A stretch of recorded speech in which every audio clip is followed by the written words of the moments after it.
We're really excited for today's conversation. We have Krista Williams from the Almost 30 podcast. Her and my dear friend, Lindsay Simsick, they wrote this incredible book, and I've been friends with these girls for a really long time, many, many years. This book would have changed my life if I had it when I was in almost 30. Period, the end. And that's what I know to be true. This book is a guide to help you essentially learn how to live your life to the fullest, how to be heart-centered, how to create, in a way, systems that work for you. I'm in a new relationship. I think when you're younger, you're like, new relationship, you're like, yay, only good things come up. But, you know, if you've been in long-term relationships, you've had your heart broken, all of that, fear comes up. The right things happen at the right time, and you really have to trust the timing of your life, because so many of us have big dreams, writing a book, doing a podcast, speaking on stages, all of that. Like, I've never once had an opportunity come to me at an inappropriate time. Whatever is going on in my life is meant for my greatest good. The more I can accept it, the more free I can be. What's really interesting is I think it's apropos to, you know, like navigating changes, right? So true. Because all these different stages in your life require you to grow from that tension or not grow from the tension, right? You can either use it as an opportunity to explore different areas of your life that you would have never explored before, or sometimes it makes you think or realize like, yeah, I'm good without this experience. You know, like I don't need to pursue this. Yeah, I think in my life, what's changed for me in my relationship to growth was, for so long, the suffering came from me resisting growth, or me fearing growth, or me not being able to meet growth. And I think now what's been so beautiful is, with everything that comes, I can meet growth with an opportunity mindset rather than a fear mindset. Like, as an example, right now I've been dating since I got my divorce, and I'm in a new relationship. And,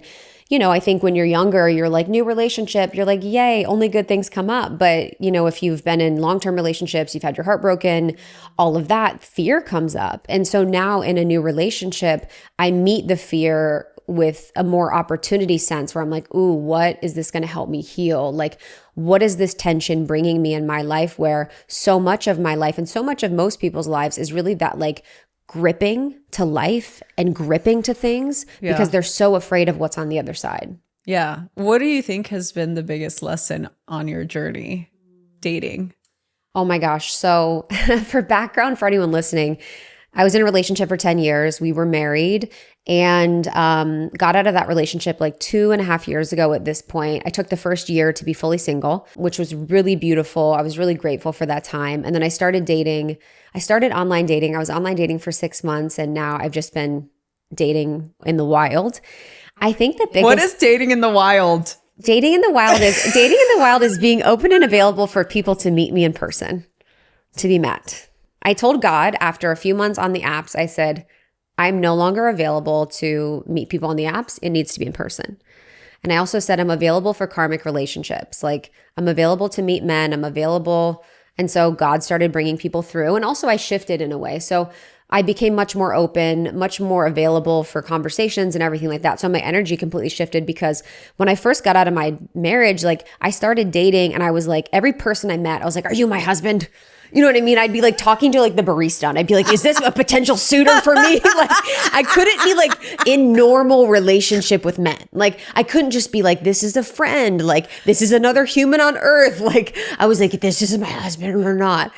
So I had to let go of that and start to metabolize being around men normally and being around men as friends and seeing them as people. I know that sounds insane, but a lot of women, and myself included, are looking at men transactionally about what I can get from them. Yeah. Will you help me feel good? Will you help me feel safe? Will you help me feel secure? Will you save me? Will you provide for me? Whatever the things are. And I was doing that with so many men. And so I had to get out of that first to be able to meet men.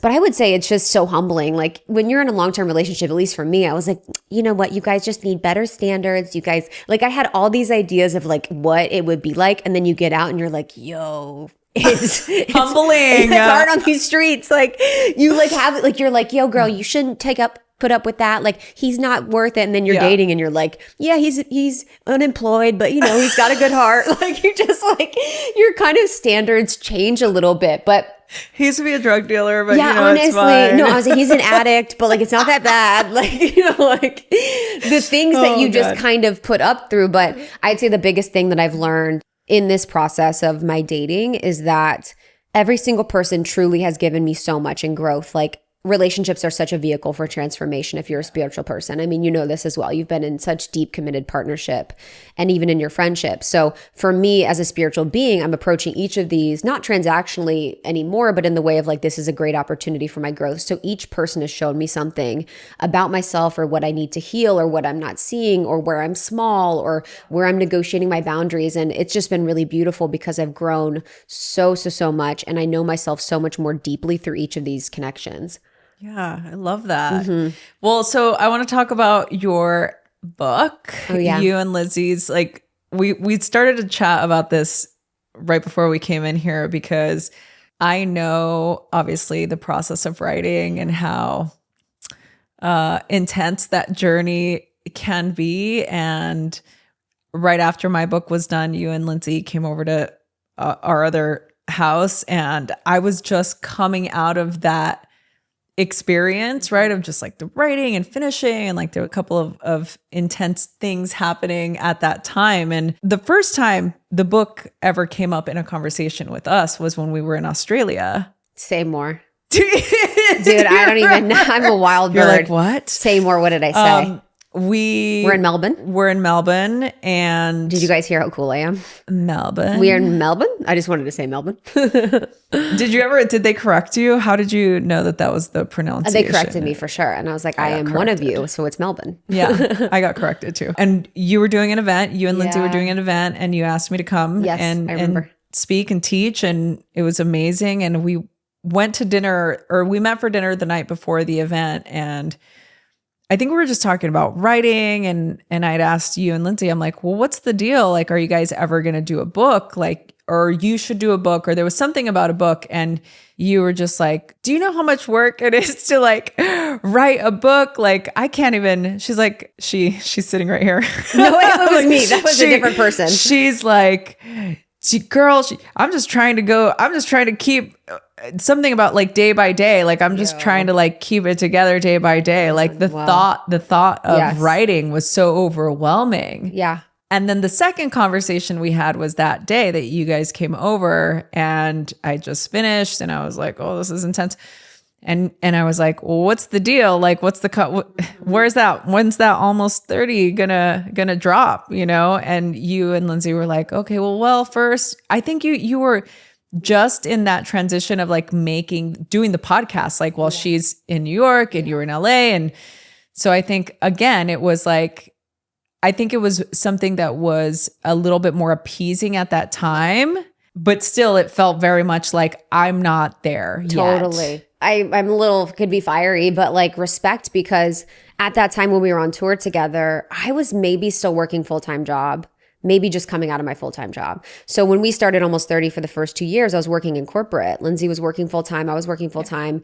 We were on tour, on a world tour. I don't know how we made it work, but I was burning myself out in a way that you could probably feel when you asked me, hey, would you want to do something else? I'm like, absolutely not. I cannot. Like, I was intense. I was intense. I was unwell. Like, it was just like, and I felt like I had every single thing on my shoulders. Like, the weight of feeling like I wanted to get out of my corporate life, become the person I came here to be, live with purpose, like build my dream business, like ride the wave of this building, this community and this podcast. I was so stressed out and I was so overwhelmed. So I was not at a place at that time to do the book. I was just trying to figure out how to like make enough money to quit my full-time job. And then later on in the business, when I saw you writing the book, I remember just seeing you and then so many of my other friends like so tired. It was like, dude, they were like honestly, people, the way that people talk about doing books is like crazy. They're like, oh, be careful. You know what I mean? Like, oh, it's going to bring you, it's going to like run you through the ringer. Like all your things come up. And I'm like, for a little bit of me was like, you guys don't even work hard. Like I was like, you guys don't even like, no, for real. I'm like, okay, you guys don't even, but then I did it. I didn't think about everybody, but I was just like, what could be so hard? But then it kind of came at the perfect time. And I think for me, it was just such a lesson of like, the right things happen at the right time. And you really have to trust the timing of your life, because so many of us have big dreams. So many of your audience, they have big dreams, writing a book, doing a podcast, speaking on stages, all of that. Like, I've never once had an opportunity come to me at an inappropriate time, at a time where I wasn't ready, at a time where I wasn't resourced. And we had set up the business by the time we wrote the book in a way that could support us in doing that. We had been doing membership, courses, programs, merch, tour, like retreats, sub communities, the podcast, other podcasts, whatever. So we had so much going on. And the year before we started to write, we started to strip the business and just focus on the podcast, because we were like, this is amazing, but we want to just focus on the show. So it actually provided this opportunity where we could actually get clear about what we were writing and why we were doing it. And then secondly, you know, I think what was really important for me was like to actually be an embodiment of the work. Like, I was reading Women Who Run with Wolves today, just one of the best. And she was talking about how a lot of times in women's circles or within communities of women, the teacher that is not initiated tries to teach. And if you're not an initiated teacher, it's just detrimental for you and everyone in the group. And I've never wanted to be someone that was trying to speak from a place I wasn't living. Like, even when we were in Australia, if that woman was writing this book, what kind of energy would be in the book? Like, that energy of that person is just completely different. And I'm not perfect. You know, there's actually stuff in the book that I'm still really deeply working on, but I wanted to be enough of an example and enough in belief of myself and what I was saying to the world that I could have proof of what I was teaching and the way that I was living. And so at that moment, you know, when we started writing 2 years ago, I felt like I was at that place and I felt really good about myself. And I felt like I was confident enough in who I was and what I wanted to say to write. Yeah, even just saying that now, I'm like, wow, so much growth from that. So much. I mean, and even since for the year, and I've known you for years now, and it's like we're just different people. How do you feel different? I feel like I feel more integrated in what I do, and I feel like I have more questions than I did before. I feel like one of the gifts of being younger, it's like you have more audacity, you give less, and you're a little bit overconfident at times, but it's superficial, right? It's borrowed confidence in order to navigate life, because it's challenging. I feel like now that I'm older, I mean, I'm 42, so now I just feel so much more like the version of myself that I wanted to be when I was 30. Wow. And I want to talk about that too, because I know you write about it in the book, but I feel like that version of me was, I mean, look, I was in perimenopause at 35. Yeah. So like when we met, like, remember I had gone through those miscarriages, like that was also happening. There was a lot of like, it's funny when your book process, it makes me a little emotional because you had the dog, miscarriages. That was a really hard time for you. Yeah. That was really hard. And being in perimenopause and not knowing it. Yeah. You know, so you're like dealing with all these hormonal changes. And yeah, I felt like of all the things, you know, like growing up in East LA around gang violence and like that whole thing, like sort of navigating life to be in a place where I feel like I'm successful with who I am and what I do, but also that portion of my life being one of the darkest moments that I've ever experienced. And obviously hormonally, it played a huge role as to how I felt when the way that I felt. But I also feel like there is always that thread of guiding light that just keeps moving you forward. And I think it's so interesting to just see like us, you know, the community, right? The wellness community, how it's grown. And I really love what you're saying about teaching from a place of integration, essentially, is what you're saying. And I would have never said that you weren't. Like you, out of all the people, like I've always had a lot of respect for you because you've always been so honest and so authentic to who you are. Yeah.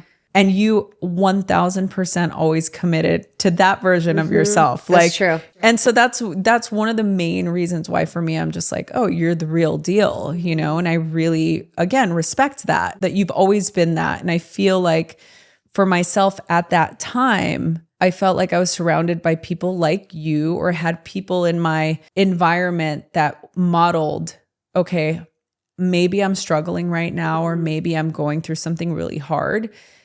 But I know for a fact that I could still continue to be me 100%.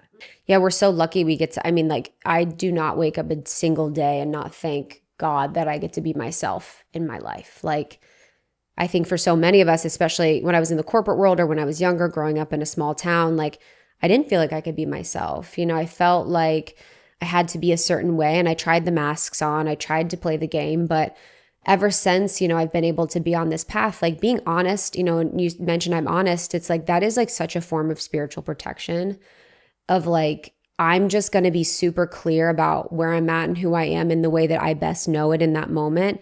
And that will prevent karma. Like, that will prevent so many different things. And I think it's been so liberating for me because I only know the way of who I am. And, you know, in some ways I'm like, there's a part of me that's like, I wish I could play a little bit and be a little bit different because maybe I'd be more successful or whatever. But I've always just been deeply committed to whatever path I've been on. And I think for anyone that's not in our work and that's not in our field, it's not like this isn't available for you to be yourself and be really honest and be truthful. It's just an act of bravery, you know, and it's an act of commitment and finding people or spaces or community or friends that can even just show you in one way what it's like to be yourself. Like we were talking before about Sahara, who's one of, you know, our best friends.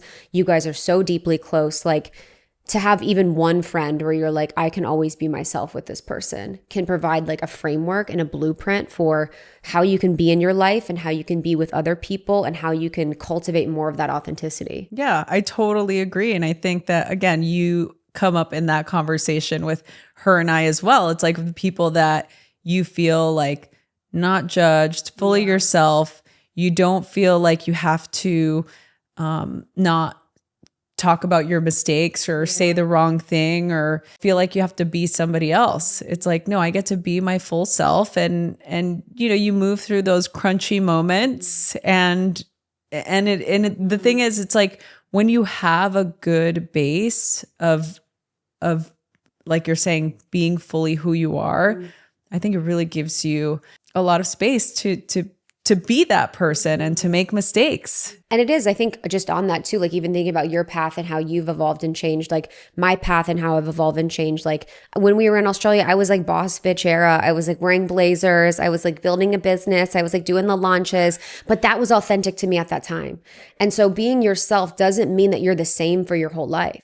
It doesn't mean that I'm the same girl that grew up in Ohio, small town. It means like I'm actually authentic to what my soul is calling me to do in that moment. And I'm authentic to what feels right for me. So sometimes it can feel and seem like we're being inauthentic or we're not being ourselves when we're changing and evolving. But that's really the most authentic version of us. Like we are meant to change. We're meant to evolve. We're meant to grow.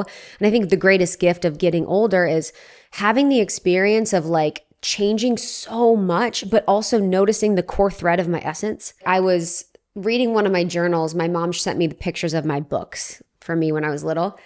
And my first book was like, The Aliens Abducted Mrs. Hankins. Oh my God, you with the aliens. Me and the aliens. And I did this whole story about aliens came and they abducted my teacher and all this stuff. And then there was this other book about raining money. I was like, it's raining money today. Everyone gets so much money. And I was like talking about how much money everyone was getting. And I was like, I love money so much. I was like a little money freak. And like, just like all these like little weird stories. Like there was this other book that I was like, I love Jesus, blah, blah. And I was going about how much I love Jesus. Like, I was like, wow, like even back then I had the same threads of me. You know, there was that thing. And I think we can look back at the inner child for some of that guide to like come back to who we are. But our essence is really where we like have that continuous feeling of like, this is me even when I change. Yeah. Can you think of a time or an example when that was challenging for you? Oh yeah, that's such a good one. When I moved to LA from New York, so I lived in Chicago post-college, I lived in New York, and then I lived in Los Angeles. So Chicago was like where everyone from my college went. Everyone from my college was like hanging out. Like, so I would hang out with a lot of people from my college. And I remember, I'll never forget, there was one day, it was like a Saturday on the rooftop. And it was all those like people from sororities and fraternities at my school. And they were all hanging out in the baby pool, like drinking PBRs. And everyone was having the best day ever. And I was like, this is my hell. And I was like, I never want to do this again. Like, I just was having a totally different experience. I was like, I'm so bored. I'm so over this. This is not having fun. So then I went to New York with my ex. We lived in New York for a while, but when I moved to LA, I'll never forget kind of actually feeling a lot of shame because my friends had changed. I kind of left the college friends behind. In New York, I had friends, but I never felt like I found community. And so I get to LA and I'm like, there's something wrong with me. Like, I don't have the same friends from when I was 5. I don't have, the Sex in the City, the group of 4, the girls, the group of 4. I don't have these like deep, intimate relationships like I thought I should have.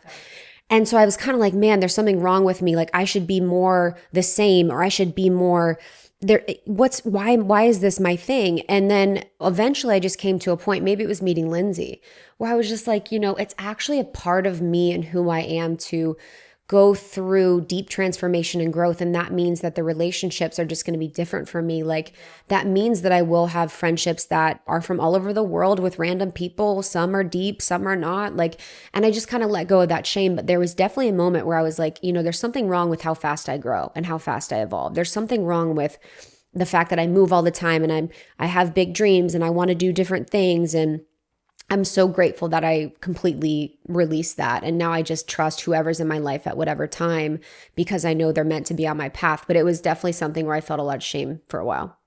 Wow. I mean, and that's a tough thing to sort of navigate when you do feel that shame. Did that hinder you from doing anything else? Like, or did you allow it to inform decisions that you made? Yeah, I'll never forget. I was like I was at a stoplight. It was like a red light. And I just was like, there's something wrong with me. But it was so beautiful. I'm so grateful for my soul, because it was like almost that moment where it became outside. The voice was like outside of me enough for me to look at it and be like, is there something wrong with me? And I'm like, am I happy? Am I progressing? Is this what I'm just going to do? Like sometimes, and what I've realized later in life is that my soul is going to do what it's going to do. As much as I want to try and make myself small, try and hold back, try and not be honest, try and put a mask on, try and make myself be friends with the same people my whole life, try and make myself stay in a marriage that no longer fits, my soul is going to do what it's going to do. So the more that I can align with my soul and be like, where are we going? What are we doing? What do I need to know? How can I be on board with this? The better. And I really just had to get to like a truth of like, I'm different. I move different. Everyone's unique. I move different. I am different. I feel different. I think different. And that's actually a good thing. And so whatever is going on in my life is meant for my greatest good. The more I can accept it, the more free I can be. I feel like that's literally a prayer right now. Like, don't even tell me I'm on my pastor stuff. I'm speaking at some events in August, and I've been watching pastors because I'm trying to get the word in. Like I'm just like okay, as a speaker, this is literally the most random side tangent we can put it. That's great. in on the table and then leave it. Is like, as a speaker, like I want to be an amazing orator and speaker. I've been watching amazing speakers, and some of the amazing speakers I've been watching are pastors, because they're literally magnetic, charismatic, powerful. They have so many maxims that are just like mic drop. So watching them, I'm kind of like noticing it in my flow where I'm like, can I get an amen? I'm just like, no, that's so true. And it's great. And I think that what I would say one of the attributes that I find connected with pastors or a passionate TEDx or TED Talk speaker is that you really believe in what you're saying. And look, it relates to what we're talking about. No, I'm like, here. I'm trying to keep it chilled because I have so much to say about that. Oh no, let's do it. This is our space. You know what? This is our space. This is our we space. do whatever we want. What I've realized, so I have so many, just like you have so many, Sahara as an example, we have so many friends that are so deeply successful. So many of my friends are multimillionaires changing the world. Huge businesses, powerful people, whether they're multimillionaires or not, they're literally game-changing women that are doing the most epic, beautiful things. And what I was kind of tracking, I have a few specific friends that I was really looking at their success because I'm very close to them. Sahara's a great example. My friend Jessie, Glucose Goddess, she's another example. My friend Olivia, Organic Olivia. And I just spent deep personal time with them. And they literally so deeply believe what they teach. The way that they cellularly believe what they teach. Like I'll be eating with Jessie and she's like, girl, don't eat that granola. Like it's going to be like your blood sugar, whatever. Like not even in like a way that's like controlling, but like she literally is eating the way that you would think she eats, like studying what she thinks she eats. Same with, it's just, And there was a part of me that was like, there's a part of me that was so scared to be like, I deeply believe what I know. And I deeply believe what I teach, because I felt like, I don't know about what people want. I don't know where they're at. Like, I kind of was just like trepidatious about it. So there's been a part of me that's just been so much more online about my deep belief in what I know. And rather than focusing on what's going on with the audience, what's going on with the person, what's going on with them, it's like, what do I deeply know to be true? And even in the book, through the book process, like writing the book was beautiful.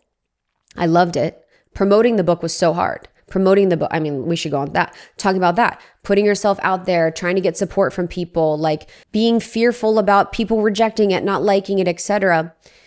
And I just had to come back to the truth. And anyone can do this with anything. It's like, what do I know to be true? I say this with my clients all the time. What do we know to be true?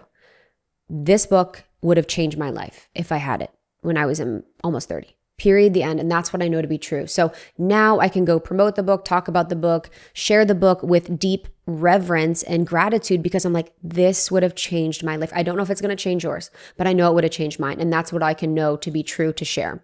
Yeah. And by the way, kudos and congrats, because it is a feat. Obviously, you know this now. What was the hardest part for you? I think the hardest was promoting it. 100% same. And people who I thought would have. Oh, don't get it started. I'm just going to be honest. You asked. I'm like, this is the hardest part. You know, there was certain people that were like, knew I was writing. You were one of them. It's like, what do you need? How can I support you? Literally verbatim. What do you need? How can I support you? And you said it like a million times. But then the people that you would have thought would have supported you or offered to write a blurb for your book and then ended up being late or couldn't for whatever reason. What I will say, and I don't care because now I'm in a different place and I'm not going to name call, but these people know who they are because they're watching the show because they want to be on this show. And I said, no, this has happened from even when I was doing You Are Radically Loved, my prior podcast before the rebrand. I had people that I had reached out when we first started that said no, like, you know, maybe I'm too small, whatever, that I ended up having on the show, that we ended up becoming friends. And we look back and I'm like, isn't that so funny that it was a rejection before it was a acceptance? And I can appreciate that because I get it. I get people reach out to me all the time too. It's been rare, but I have, since there's been maybe 2 or 3 people that have reached out to me and now they are at a different place. And I'm like, oh, I get it now. Say me too. I've had that experience. Do you know what I'm saying? Where I'm like, okay, I get it. Like I'm an asshole, you know, like, totally. Or whatever, you know? Totally. So I have so much room and space for that. But I think when it comes to doing something like a book is so different. And I didn't understand the business before. I didn't understand that just because you're with the big publishing house doesn't mean that they're going to do everything for you, right? And I had a really difficult time not trusting. I should have trusted my gut. What? And that gut said what? The gut was reach out to people beforehand. Try to get on podcasts, call your friends, call in all your favors, like do those. And I did, but I did it too late. And like you have your list of people that you ask to blurb the book, or you would hope that the people blurbing your book will also help you promote the book. And that's not always the case. Like most people that have never written a book, they go to Barnes & Noble or they go wherever and they pick up a book. They don't know, they'll never know what it took, how many hours, how many edits, how many people are giving you opinions or not, or you questioning yourself or rereading and rewriting and throwing in the trash this chapter. Now I have to do this. It is a process and it is a passionate project. And I know that you put all of your hard work into this book. And I'm sure you sent it to people that you really want to read it and they've not read it.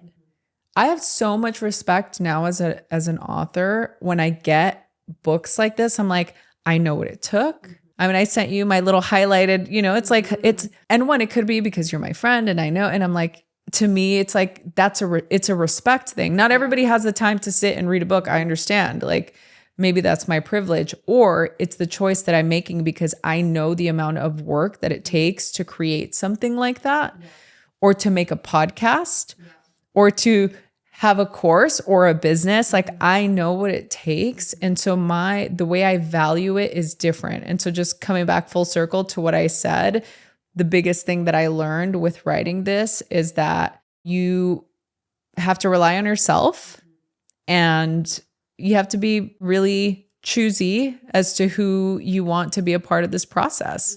Yeah. And people are going to show their ass. They're going to show you exactly who they are. Yeah. And I felt like that at my wedding. Really? Yeah. I was like, oh man, this is like people not showing up, people showing up, people, how they kind of appeared. I just remember feeling that heartbroken at that time, being like, who didn't come, who was like shady and shitty. And I think there's a part of me that exists that's like, always felt like I've had to do everything on my own. So that part is just kind of always online where I'm like, yeah, man, of course they wouldn't do that. You know what I mean? I've been almost like on the other where I'm like, the people I was totally tunnel vision of, I didn't look at a single person if they shared or promoted. I didn't look, it's too heartbreaking for me. It hurts me too deeply. So in order to serve my mental health and protect myself, I didn't look at the story posts. I didn't look at who shared. I didn't look at who didn't accept our podcast interview requests. Like it just would kill me. Like that hyper vigilant part of me that feels disappointed by people all the time would be like, oh yeah, I knew that would happen. I knew that would happen. We all have that. And I just knew that wouldn't serve me in a way, but that was really hard. I think for me, mine was the biggest fear of failure, that I was like, oh man, I have such high goals for myself. But the way that I set goals is I always set a goal that I'm going to miss. So say the goal is I want to sell 5,000 copies, whatever, 1,200. I want to sell this amount of copies. If I hit that, I'm like, oh, wait, just kidding. The goal is this, so I just always have been so afraid of what it would look like to fail, and so afraid of what it would look like if people perceived me to fail, if I didn't make any list, if we were best sellers or not, that type of thing really just threw me for a loop. And then it was just like, it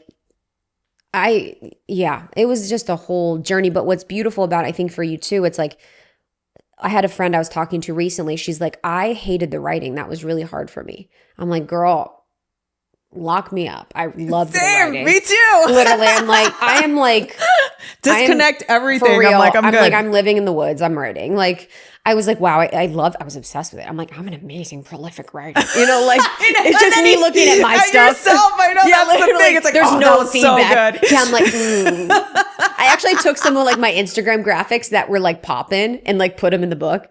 I was like, care, don't carry. I just was like, I want this to live. So the writing was amazing. But then the other part where I'm like, everyone, do you like this? Has been like hard. But again, if it's about me, then you have to really release. I think what I'll say too, as an entrepreneur and a creator, we can have this conversation because you've done it, I've done it. It's actually been something, being an entrepreneur, finding relationships with other entrepreneurs and creatives has been so important, because it's a totally different mindset. When I was in the corporate world for however long, 6 years, 7 years, I don't even know.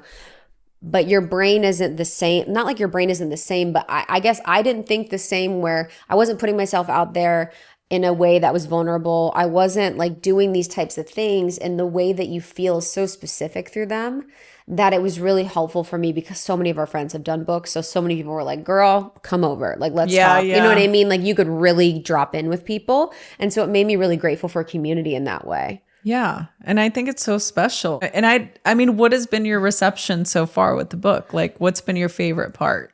My favorite part, what's been interesting is how much the body chapter has resonated. So in the book, in Almost 30, it's basically the guidebook for turning almost 30. So we walk through the Saturn return, which is a really important astrological event that marks when Saturn returns to the same place in your chart as when you were born. So that brings a lot of lessons. Saturn's like the cosmic daddy. So whether it's lessons of like purpose, relationships, career, it basically figures out where you're unaligned and then really shines a light on that. So for me, during my Saturn return, one of the places that I was really, really, really struggling, that I had struggled almost all of my life, was with my body. I was someone that hated my body. I felt like I had to lose weight. I was never the right weight. I was always counting calories. Like, most of my brain space was taken up with the Tetris game of how many calories I could have that day, how many I had, how much I needed to work out, how many steps I did, what are my macros, how much I weighed, all of that. And it was just a prison. I was living in a prison that so many women live in. I would say almost every woman I know has struggled with her body in some way. So to have a chapter where I really shared a really vulnerable story about my process with that and what I've learned, and to be truly an embodiment of a dream that I never thought was possible, where I feel at home in my body, felt really good. So the fact that that's resonating so much is so meaningful to me, because I know how impactful that work is. Yeah. And I think it's extremely impactful for us to even, with a Saturn return, or just turning having a big birthday, turning 40 or turning 50, I feel like as women, like that, I feel like this is the one component that we will continue to revisit over and over and over again. Because for me, like that's what resonated the most as well, having to have that experience, especially going through the perimenopause changes, being postmenopausal, like having that whole experience of my body changing and it being a hormonal thing, and sort of learning how to navigate that. Because then I felt, as you're going through perimenopause, which 100% of women will go through, your metabolism, everything changes, right? Your metabolism changes.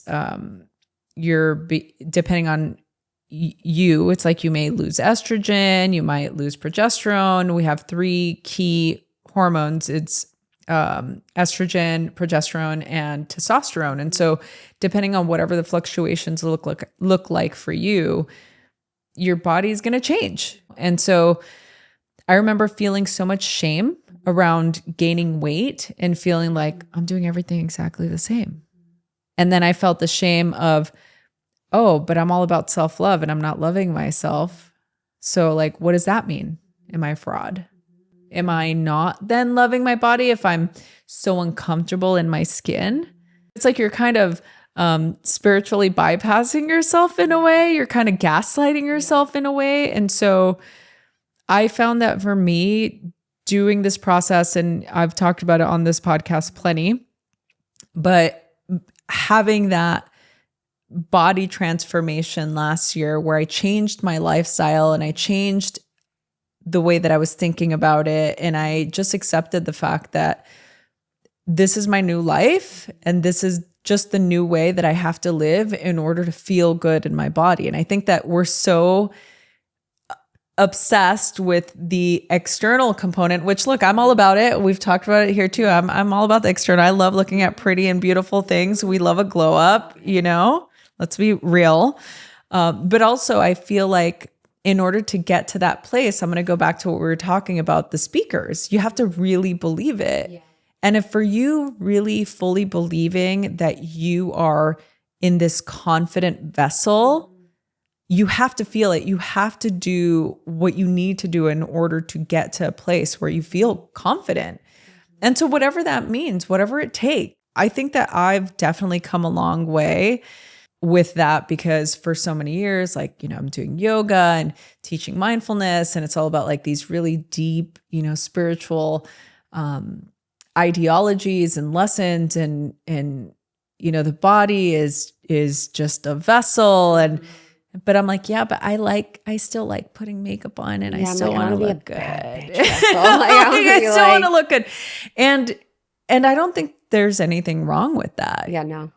I think that's been something too with being single, is like reclaiming my own ownership of my beauty and my radiance. And I'm not anymore, whether people think I'm beautiful or not, like my own relationship to like what it feels like to truly feel like the external is radiating the beauty that I have internally. It doesn't need to be something that's fully vanity, because we've all seen women or men that are only obsessed with the external and that isn't necessarily even beautiful. So it really has to be that symbiotic relationship. But as it relates to the body, I think so many women think that their lives are on the other side of being a certain weight or being a certain size, that they will show up. That was me. I was like, I'll do the YouTube when I lose weight. I'll do this when I lose weight. As soon as my body is a certain way, then I'll be doing that thing.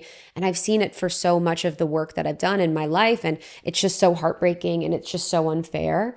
And it was something that I was like, I just no longer am unavailable for. And something that really helped me sort of loosen my reins on my body obsession was actually finding my purpose. Like finding my purpose in Almost 30 and working with women and helping people transform and guiding them through this process of their Saturn return really kind of like made me see myself in a bigger way, where I was like, oh no, I'm here for a reason. Like it's not just to look a certain way or have a six pack or be a size whatever. It's like I'm here to serve and I'm here to help and I'm here on a mission that's bigger than what my body is.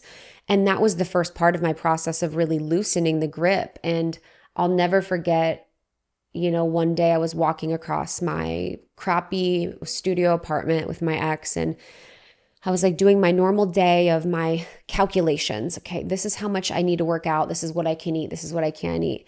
And I remember just being like, you know what? I think I'm going to die just living in this prison of my body and food. Like, I think I'm always going to want to lose weight. I'm always going to be unhappy.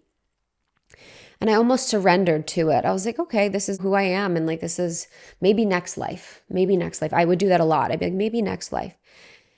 And I think in that surrender, Carl Rogers, who's like the father of, therapy, he talks about the paradox of transformation, and that in it, you have to accept something fully to transform it. And so I didn't know it at the time, but I was really accepting myself, who I was, where I was, what I looked like. And that really allowed this spaciousness for me to just to reapproach myself in a way that was softer and kinder. And then post-divorce was really when I kind of reclaimed my body and reclaimed myself, because I was no longer energetically holding so much on my shoulders or focusing so much on another person in fight or flight, unsafe, or all the things that I had been feeling. And so getting out of a toxic situation, I think, was like the biggest thing that I did. And so our body is protecting us. My body was holding on to weight to protect me, to keep me safe. And it can be hard to be in a body that you love if you're constantly feeling like there's something wrong with you. Yeah. I know. Our little bodies. I know. It's also, this is so weird. I'm going to turn it left as I That's do. fine. But it's also just a sign of like spiritual maturity, just to be so obsessed with your weight and your body all the time. Do you know what I mean? You're just like, okay. Yeah. I just remember always being like, what are we talking about? Like, we're just talking about, this is so boring. It takes up so much brain space too. For women, I mean, that's what like Everything. we would rule the world. Yeah. If it would like, so many people literally aren't living in their purpose in their life. And I was doing that for so long because we feel like something's wrong with us and our bodies. They're not going on camera. They're not showing up online. They're not doing all these things. And Janine Roth is probably my favorite teacher in the body space. Her Women, Food, and God was just so helpful for just kind of expanding my mind and really seeing myself outside of a body, but seeing myself as like something that deserves to be loved.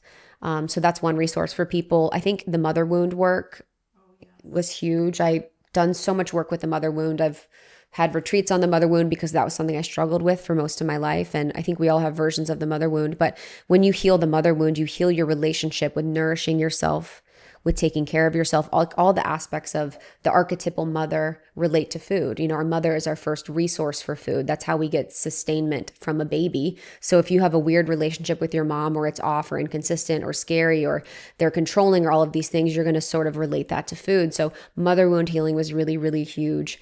And then, like I said, getting out of a relationship that wasn't serving me really helped me to step into my own. What would you say to 27-year-old Krista right now, if you could go back in time? It kind of makes me emotional because I was like struggling so much at that time. Like I just wanted purpose so bad. Like I just had this painstaking feeling that I was made for more and that I was here to do something. And I'm Virgo rising. I'm like 4 planets in Capricorn. And I just had this like deep desire to serve and be here on mission. And it sounds really beautiful to be like, I know that I'm made for more and on purpose, but it was painful for me. I was like, what am I doing here? Why am I here?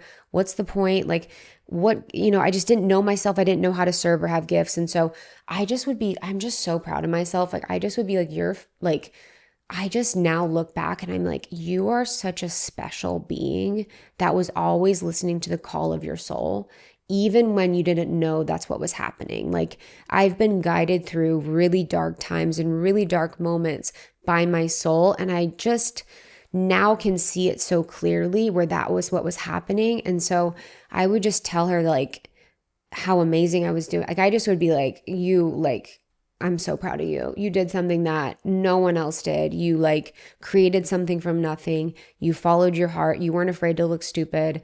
You like, just listen to the call of your soul. And there's nothing more brave than listening to the call of your soul. It's true. I love that so much. I love myself so much. I know that sounds insane, but I do. I'm like, oh, I just like witness myself. I'm like, wow, you're just so great. Little being. Yes. And you can go kind of down the line. And I'm curious at this moment for the second stage of the second Saturn return, because we have, hopefully, if we're lucky, what do you think that version or that, like, what is Krista at second Saturn return going to say to you right now? What would she say? Oh my God. So at my second Saturn return, I'll be late 50s. My hope is to be like Caroline Mist. You know her? Oh, yeah. I just want to be so pithy. I want to be so painfully direct. I want people to leave my events and be so triggered by how honest I was. Like, I want them to be like, who the does she think she is? Like, I just want to be like that older woman that's just like, if you guys think your soul is here to shop, you're missing the whole point. Like, just like that direct, like, I can't wait. Like, I just want to be like, just so savage. So I hope that's my vibe during that time. Who knows? I could be living on a farm or, I could be, it's whatever. So what I would say to myself now is, I would say this portal that I'm in, I think we always think we're in deep transformation, but it might be some of the deepest because I left my marriage. I'm stepping into new relationship. I am stepping into new aspects of my purpose and service in a way that is very different than what I've been doing.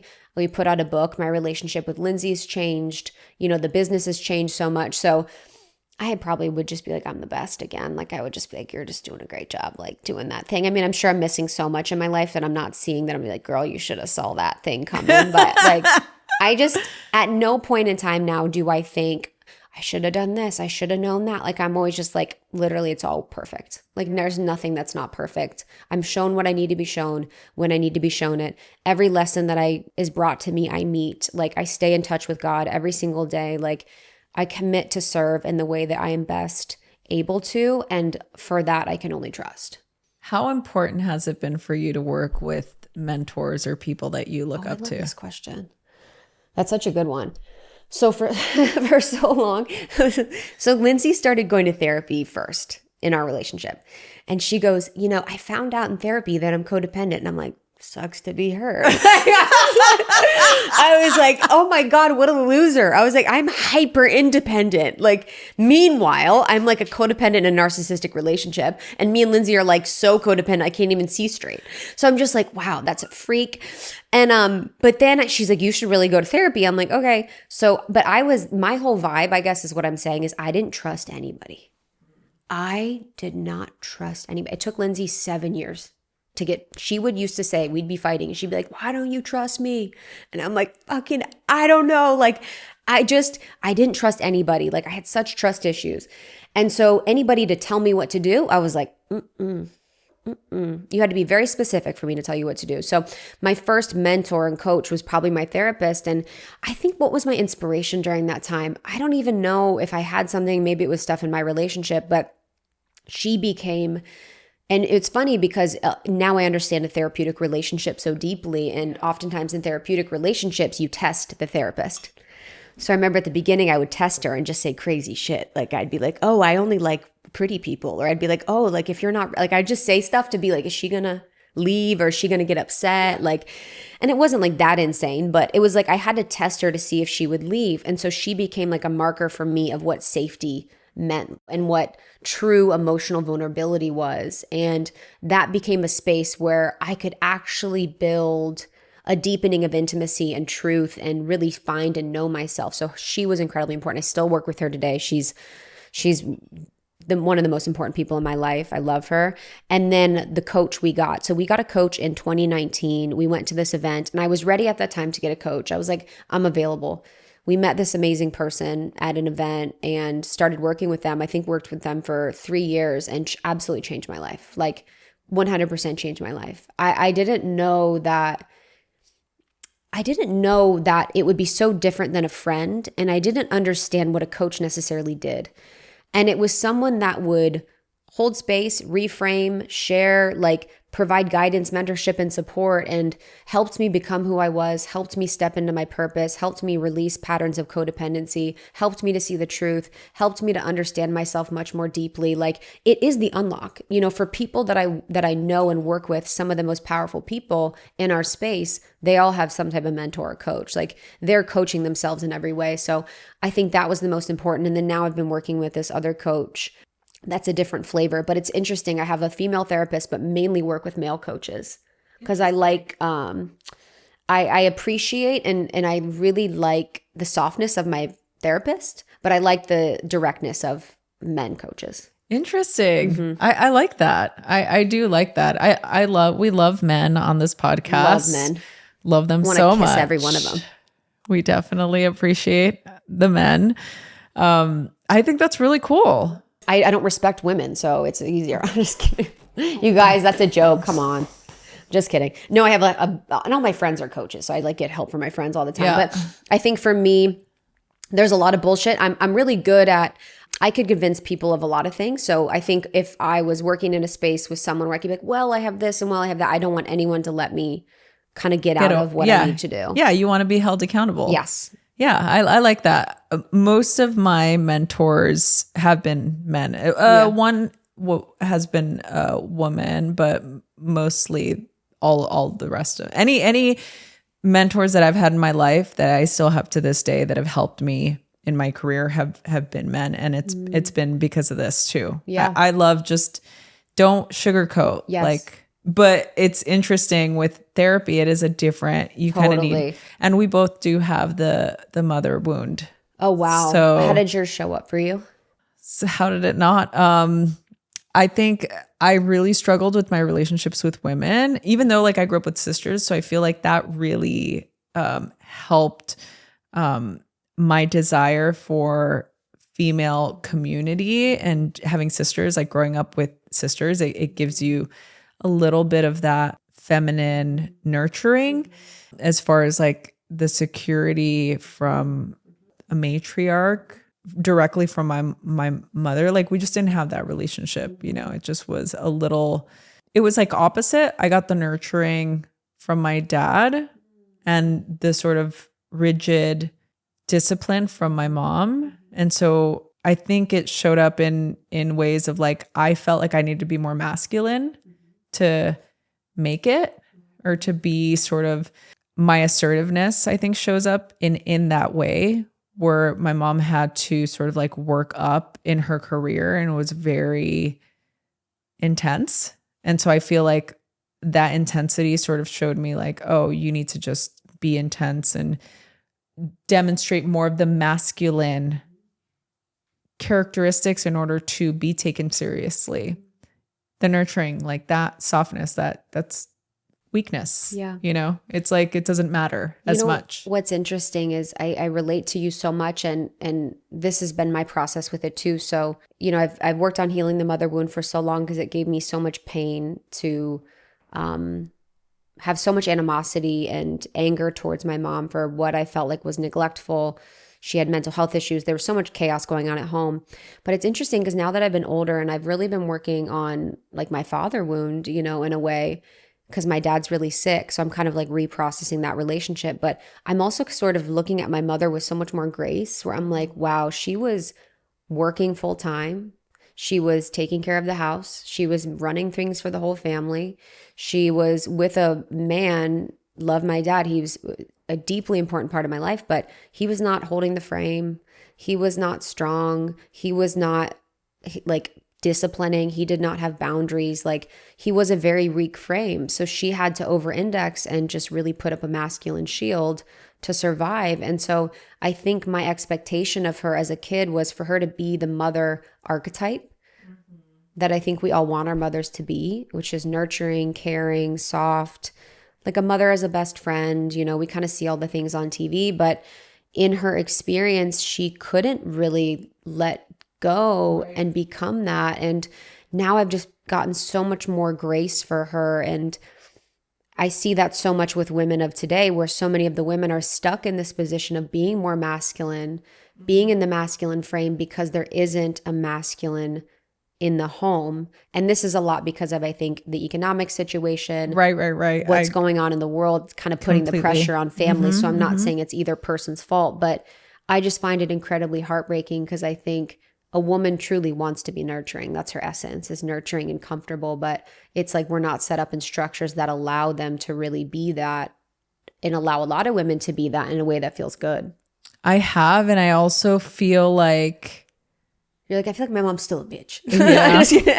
I'm just kidding. My mom actually just started going to therapy, and I'm really proud of her because I think it's a huge step for her. She's 62 and has had 3 daughters, and she's had kind of like a challenging, she grew up with 16 brothers and sisters. Whoa. You know, so it's like straight up, she got no attention. She got none.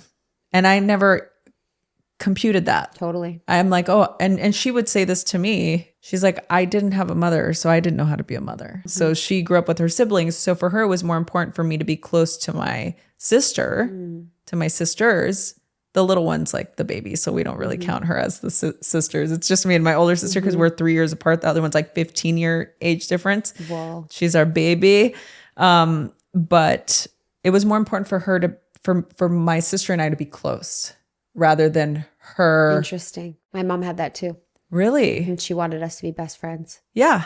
Interesting. And so the issue I'm encountering, and I'll be fully transparent here, is like now that my mom's in therapy, and I'm going to bring up the podcast because she's brought this podcast up because she was like, oh, I didn't know that you were going through, like, you know, I went through the menopause stuff without anything and without any support and without any help. And and it's like, totally, like it's hard. And she was sort of trying to make the point that like, I wish you could have talked to me about it. Interesting. You know, but again, she doesn't really fully have that communication yet, the vernacular to be able to express that, which I find is interesting because I love my mom. Like we spend time together, but we just don't have that relationship that now I think she's wanting. And I think that the therapy is really helping her sort of reconcile that. But the issue I'm having is like, you ain't going to show up here and all of a sudden be like, you know what I mean? I'm like, we have so much work to do. And I'm like, I'm not in the place in my life at this current moment where I'm ready to, I mean, I loved what you said in here. Like, I think it's beautiful. And I can do work around that. Like I can do the work for myself. And I think it's important for me to be able to do that work with my mom when the time is right. Totally. Yeah. I think first, just when you were saying about, or I went through menopause kind of thing, I think for me at this time in my life, I'm no longer available to like fill in the blanks for people. Like I'm no longer available to use my psychic energy to be like, oh, what she wants to talk to me about is this. Like, what does that bring up for you? Like, what? Like, I'm actually just like, I'm not filling in the blanks. Like, what are you trying to say to me? Yeah, like let's. If use you our want to say, words. hey, I'd love to talk about. Yes, use your words. Yeah. Like everyone just needs to use their words. People don't need anything else but more words and more language in life. And so, yeah, that's just something that hugely that mothers often do, you know, because it's vulnerable. For some reason, that generation, and a lot of times when people are in relationships that are very close, there's a lot of vulnerability. So even saying, I would love to be there for you for your menopause journey is like so vulnerable for them. So it's like you have to like walk them through. But I think in that process, I mean, it totally makes sense to me. And I think however the boundaries are or the relationship that you want to have that's going to feel safe and supportive for you is what's best. And I think I had to completely let go of my mom in my life and create boundaries and then almost like allow her to come back in and see her as a completely different person. Because I had to let go of the idea of her as a mother and re-see her as a person. Because if every time she was coming to me and I'm like, you need to be a mother, you need to be kind and nurturing and all these things, and it's just not in her nature, then I'm going to be disappointed. I'm going to be hurt. My little girl that wants the love from her is going to be really bummed. And so now I just see her as a person that like is in my life that like I love deeply, and we're in a better relationship than ever before, but I just expect nothing. It's almost like whatever's here for you like is great. Like I'm fully resourced. I just appreciate however you're going to show up, you know, and like it's been interesting because actually she's come forward with a lot of really hard conversations that I've talked about on the podcast. Like I don't really talk about it that much anymore, but I've talked about things and she's brought up things before, and we've had really deep conversations that have been really helpful and healing. And I never thought that would be possible in my life. So I've been really grateful for the growth that she's gone through because of the growth that I've gone through. When you grow, everyone else around you has to change and evolve. And I think that's the greatest gift of healing, is being able to be in relationships with people differently because you've healed. Damn. So real. Clearly we can chat. So I'm just like, she's like, you're already at time. Okay. I love you so much. I love you so much. I love the pups. I love your pups. I was so excited when I came in and I was like, to see your beautiful house. I was like, I can't wait to see the dogs. I literally she's like, I'm here for the dogs. I literally love animals so much. Like, where can people go for more? Give us more. Of me. More of me. More of me. More of me. So Almost 30 is the podcast. Almost 30 is the book. So Almost 30 is your guide for transformation. You know, if you feel like you're behind in life, you're really just becoming, is what we say in the book. So this is going to be helpful for anyone that's in their almost 30 period or anyone that's after. I still read it, and it has so much helpful resources and stories, and a lot from our podcast guests. You know, people like Jay Shetty, Mel Robbins, Glennon Doyle have really supportive tools and quotes in there. And then I'm at itskrista.com. I do retreats all over the world with women, and then I work with women one-on-one. She's blessing us with all of her good wisdom. The good wisdom. The good juju. So thank you so much for being here. I love you. I was last on in 2020. Is that really? Yeah, I was recording. I think I was recording virtually. I remember you were set up and where I was set up in 2020 with the old podcast. Yeah. We've done a couple. Yeah. Yeah. Wow. We've been swapping for years, y'all. We've been swapping for a long time. Each podcast you can see like us at completely different phases. Thank you so much. I love you. You're amazing. I love you. Bye, guys. Bye, everyone. Love ya.